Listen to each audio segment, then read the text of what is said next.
Welcome to our deep dive, into the book of Job. Oh, yeah? Specifically chapters 16 and 17. Okay. We're going deep into Job's anguish as he faces unimaginable suffering and the responses he receives from his friends, Right. which might leave you wondering if they're really friends at all. Mm-hmm. We've got some powerful, emotionally charged stuff to unpack here. Yeah. So let's dive in. These chapters really plunge us into the depths of human suffering and the struggle to find meaning when it feels like the world is turned against you. Job doesn't hold back, does he? No, he doesn't. He lays it all out there, his pain, his anger, his confusion. Yeah. He even calls his friends miserable comforters, which, ouch, that's gotta sting. It's a powerful statement that really gets to the heart of the disconnect between Job's experience and his friends' attempts to comfort him. Miserable comforters. The word miserable here doesn't just mean sad. It implies they're actually making things worse. Right. Like you're adding to his suffering rather than alleviating it. And the way he describes their words as windy, it's such a vivid image. It's like their words are just empty air offering no real substance or solace. Exactly. Blowing right past him. It speaks to the futility of trying to offer platitudes or easy answers in the face of profound suffering. Yeah, I think it's like saying their words have no weight to them. Right. Job's pain is too deep, too visceral for empty words to penetrate. Yeah, they just kind of bounce off of him. And it's not just emotional pain, is it? No, it's not. Job's physical suffering is just as intense. He uses words like shriveled, shattered, torn, hunted down to describe himself. Wow. It's like he feels physically and emotionally broken, attacked from all sides.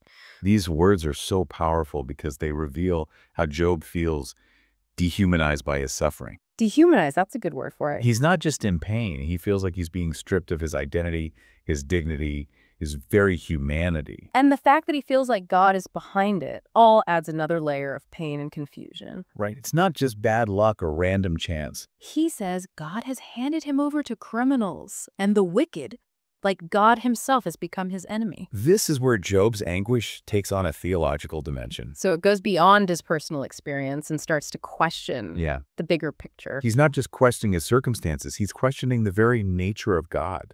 If God is truly just and loving, Right. why is this happening to him? Yeah, exactly. It's the fundamental question of theodicy. Like, how can a good God allow such suffering? Right. And it's not just a private struggle, is it? No, it's not. Job talks about becoming a proverb, an object of scorn and ridicule. Like his suffering is on display for everyone to see and judge. It's like his suffering has become public, a spectacle for others to gawk at and judge. That's right. And this public shaming adds to his sense of isolation and despair. Salt in the wound, you could say. He's not only suffering physically and emotionally, but he's also being ostracized and judged by his community. So he's alienated on multiple levels. And then he ends with those haunting questions about hope and the afterlife. Where then is my hope? Will it go down with me to Sheol? Those are heavy questions. For those who might not know, Sheol is like the Old Testament version of the underworld, a place of darkness and silence. The grave, the realm of the dead. So Job is literally asking if death is the end, if there's any hope beyond the grave. He's questioning everything, even the possibility of an afterlife. It's like he's standing on the edge of oblivion and crying out into the void. These questions are so profound because they reflect the universal human struggle to find meaning in the face of suffering and death. We all face these questions at some point in our lives, don't we? Yes, we do, whether we admit it or not. Job is grappling with the biggest questions of existence, and he's not afraid to express his doubt and despair. It's a raw and honest confrontation with the fragility of human life. It's almost like he's crying out for someone to hear him, to understand his pain, to offer something more than empty platitudes. Yes, he's longing for genuine connection, for someone to see him in his suffering.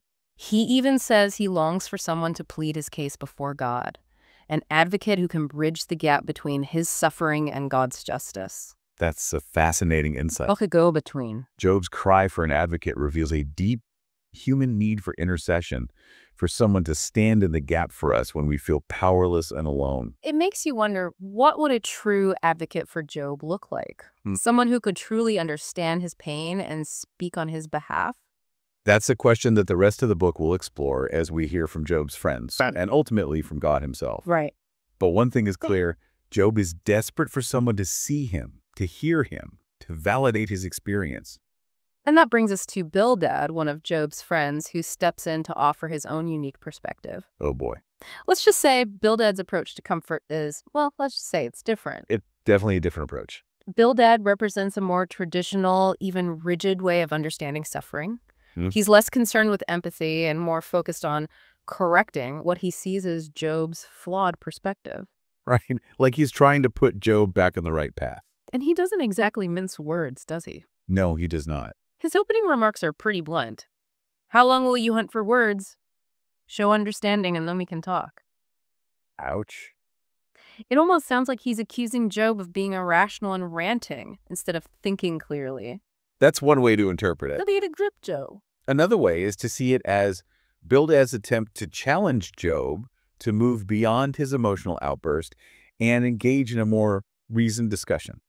Okay, so like trying to bring him back to a place of logic? He's essentially saying, let's calm down and use our heads here. But even so, there's a certain harshness to his tone, a lack of tenderness that feels out of place given the intensity of Job's suffering. I can see that. Like he could have eased into it a little more gently. And that harshness becomes even more apparent as Bildad lays out his own argument about the nature of suffering. So he's got a theory about why people suffer. He does. Which is basically, if you're suffering, you must have done something wrong, right? That's the gist of it.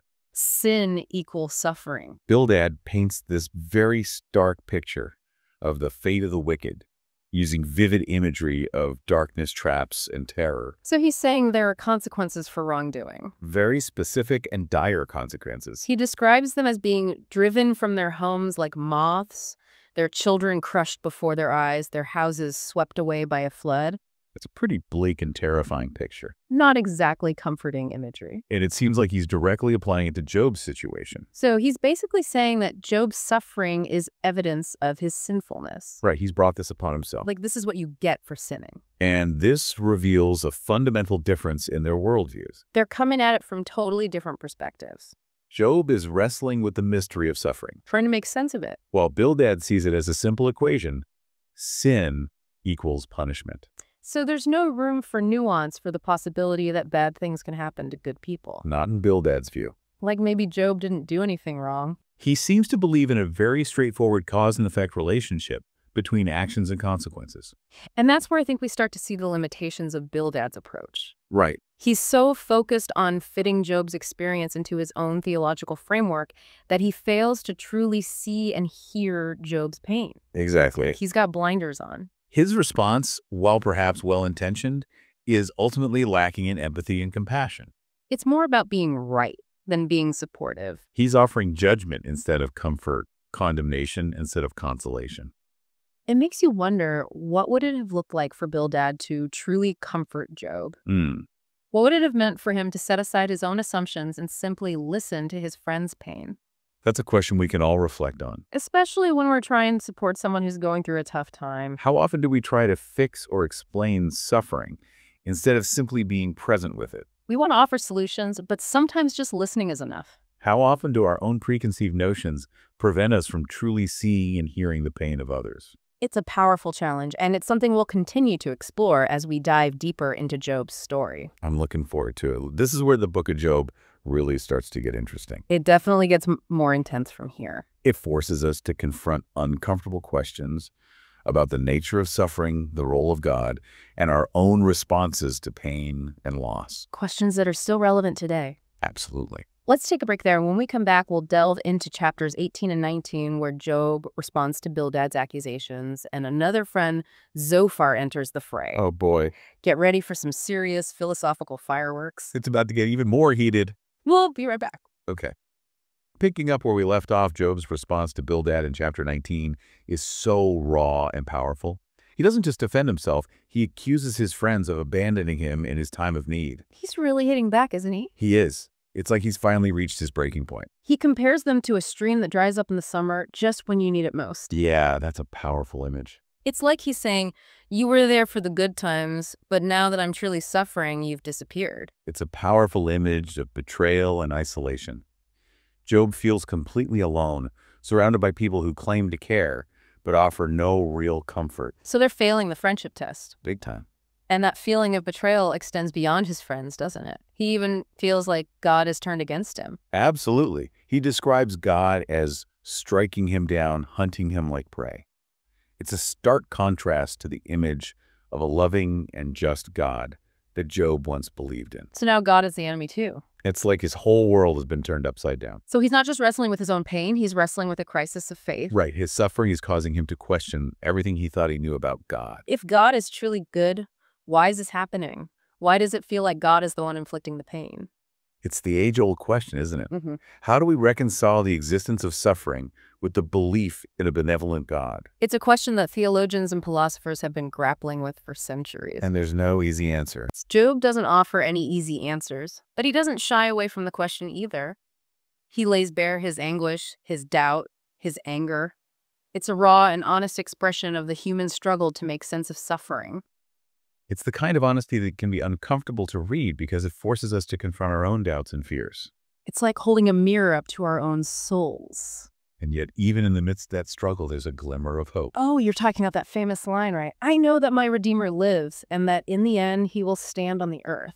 Exactly. It's a statement that has been interpreted in many ways, but at its core, it's an affirmation of faith, a belief that somehow, someday, justice will be served. So even though he's questioning everything, he still clings to this belief that things will ultimately be made right. It's a powerful testament to the resilience of the human spirit, the ability to hold on to hope, even in the face of overwhelming despair. It's almost like Job is clinging to that hope, that belief as a lifeline in the midst of a raging storm. And it's a powerful reminder that even when we feel abandoned by God, even when we question everything we thought we knew, hope can still flicker within us. It's the kind of hope that can sustain us through the darkest of nights, the kind of hope that refuses to be extinguished.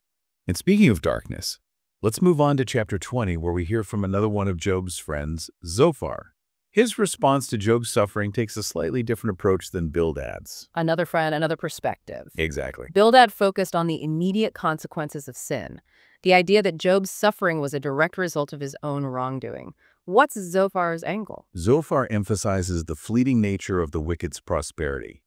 He argues that even if evildoers seem to flourish for a time, their success is ultimately short-lived and they will face divine judgment in the end. So he's saying that wickedness will eventually be punished. Right, he's taking a more long-term view of justice. So he's not necessarily saying that Job is wicked, but he's implying that if he continues down this path of questioning and doubting, he will ultimately suffer the same fate as the wicked. Exactly. He's using the fate of the wicked as a cautionary tale for Job. Like shape up or ship out. He uses vivid imagery to describe the downfall of the wicked, their wealth vanishing like a dream, their joy turning to ashes in their mouths. It's a very dramatic and almost vengeful picture. Definitely not the kind of imagery you want to be using when comforting a friend. And it seems like he's trying to use that picture to scare Job back into line, to get him to conform to a more traditional understanding of suffering. Fear as a motivator. There's definitely an element of that. Zophar, like Bildad, is uncomfortable with Job's questioning his refusal to accept the easy answers. They both represent a more rigid theological perspective that sees suffering as a straightforward consequence of sin. But as we've seen, Job's experience challenges that simplistic view. His suffering doesn't fit neatly into their theological boxes, and that's what makes them so uncomfortable. It disrupts their whole worldview, their sense of order and justice. It's like they can't handle the cognitive dissonance. It forces them to confront the limits of their own understanding, the possibility that there might be more to the story than they initially thought. So maybe their black and white view of the world isn't so accurate after all. Exactly. And that's where the real tension of the book of Job lies. It's not just a story about suffering, it's a story about the struggle to make sense of suffering, to find meaning in the midst of chaos and pain. It's a story that resonates with all of us because we all experience suffering in our own lives. We all face those moments where we wonder why things are happening the way they are. And the book of Job gives us permission to ask those questions, to grapple with the mystery of suffering without offering easy answers. What I find so compelling about Job is that he doesn't shy away from that question. He wrestles with it openly and honestly, even when it leads him to doubt and despair. It's his honesty that makes him such a relatable character, even thousands of years later. He's not afraid to be vulnerable, to show his pain and confusion. And in doing so, he invites us to wrestle with it too, to acknowledge the complexity of suffering, the limitations of our own understanding, and the possibility that there might be more to the story than we can see. So we've heard Job's anguished cry for understanding, Bildad's rigid pronouncements, and now Zophar's warnings about the fleeting nature of prosperity. Three very different perspectives on suffering, each with its own strengths and weaknesses. And none of them seem to offer Job the comfort he so desperately craves. Instead, they add to his frustration and sense of isolation. It's like they're talking at him rather than to him. Because it's not about understanding or empathy, it's about judgment and condemnation. They're trying to fit Job's experience into their own preconceived notions rather than truly listening to his pain. And that's where they fail as friends. Exactly. And that highlights the importance of truly listening to those who are suffering, of offering empathy and compassion rather than judgment and blame. It's about being present with the other person's pain without trying to fix it or explain it away. It's a lesson that's just as relevant today as it was in the time of Job. How do we respond to the suffering of others? Do we listen with open hearts and minds, or do we try to impose our own interpretations and solutions? The book of Job challenges us to confront those questions and to consider the possibility that sometimes the best response to suffering is simply to be present, to listen, to offer a shoulder to cry on without judgment or expectation. And on that note, let's move into the next section where we explore Job's powerful response to these accusations and the entrance of yet another friend into the fray. Things are about to get even more intense. So we've really journeyed with Job through the depths of his despair, heard his cries of pain and confusion, and witnessed the well-meaning but ultimately unhelpful responses of his friends. Yeah, they really didn't quite hit the mark. What strikes me is the sheer rawness of Job's experience. It's really intense. He doesn't hold back, does he? No, he doesn't. He lets it all out. The anger, the doubt, the questioning. He puts it all out there. It's almost uncomfortable to read at times. Like we're intruding on something deeply personal. Right, like we're eavesdropping on his private struggle. That's what makes the book of Job so powerful, though. It really gets under your skin. It doesn't shy away from the hard questions, the messy realities of human suffering. It confronts us with the rawness of existence. And it forces us to confront our own assumptions about suffering, about God, about the nature of justice. It challenges our neat and tidy explanations. We've seen how Job's friends Bildad and Zophar try to impose their own theological frameworks onto Job's experience. Yeah, they try to fit him into their box.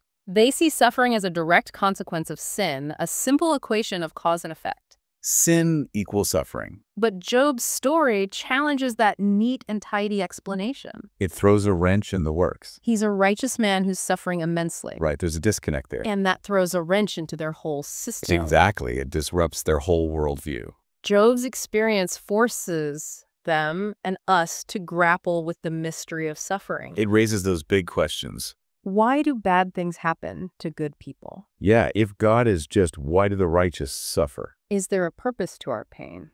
Is it a test, a punishment, a random occurrence? Is God truly just and loving if he allows this to happen? These are questions that have haunted humanity for centuries. They're timeless questions, aren't they? And the book of Job doesn't offer any easy answers. It doesn't wrap it up in a nice little bow. But it does offer something perhaps even more valuable, an honest and unflinching exploration of these questions. It's a journey of wrestling with faith and doubt. And it invites us to join that exploration, to wrestle with these questions ourselves, to find our own meaning and understanding in the midst of suffering. What I find particularly interesting is the contrast between Job's response to suffering and the responses of his friends. Right, they have very different approaches. Job is raw emotional questioning. He's letting it all out. He cries out to God. He rails against the injustice of his situation. He even expresses doubts about God's goodness. He's not holding back. His friends, on the other hand, are much more composed, more rational, more concerned with maintaining their own theological frameworks. They're trying to maintain order. It's almost as if they're more comfortable with the idea of suffering than with the reality of it. Like they can handle it in theory, but not in practice. They have these neat and tidy explanations that allow them to distance themselves from the messiness of Job's experience. It's a way of protecting themselves from the pain. And that distance, that inability to truly empathize with Job's pain is ultimately what makes their attempts at comfort so ineffective. They're missing the mark. They're offering explanations instead of empathy, judgment instead of compassion. And that's a trap we can all fall into, isn't it? Absolutely. When faced with someone else's suffering, it's often easier to try to explain it away than to simply sit with it, to acknowledge the pain without trying to fix it. So as we conclude our deep dive into these chapters of Job, I'm left with this question. Okay. What does it truly mean to comfort someone who's suffering? That's the million-dollar question. I think it starts with listening. Really listening without judgment or the need to offer solutions. Just being present with the other person. It's about being present with the other person's pain, acknowledging its reality and validity. Validating their experience. And maybe it also means acknowledging that sometimes we don't have the answers. Yeah, we don't have all the answers. That there are mysteries in life that we may never fully understand. Some things are beyond our comprehension. But even in the midst of those mysteries, we can still offer compassion, empathy, and support. We can offer our presence and our love. We can be a presence of love and care for those who are hurting, even when we don't have all the answers. Just being there can make a world of difference. And perhaps in the end, that's enough. To simply be there, to listen, to care, to offer a shoulder to cry on, and a reminder that they're not alone in their pain. It's about human connection in the face of suffering. So as you continue reading Job, or as you encounter suffering in your own life or the lives of those around you, remember this. Okay. Listen more than you speak. Good advice. Offer empathy more than explanations. Heart over head. And above all, remember that sometimes the most powerful comfort comes not from words, but from simply being there. That's a beautiful thought. Thanks for joining us on this deep dive. And remember, even in the darkest of nights, there's always a glimmer of hope to be found. Thanks for having me, Cree. Welcome to Charlie and Mia's podcast. We're embarking on an exciting journey to read through the entire Bible in just 1 year. Every day, we dive into Scripture, exploring its meanings and how it applies to our lives today. We invite you to join us on this incredible adventure of learning and discovery. Don't forget to subscribe to our channel so you never miss an episode.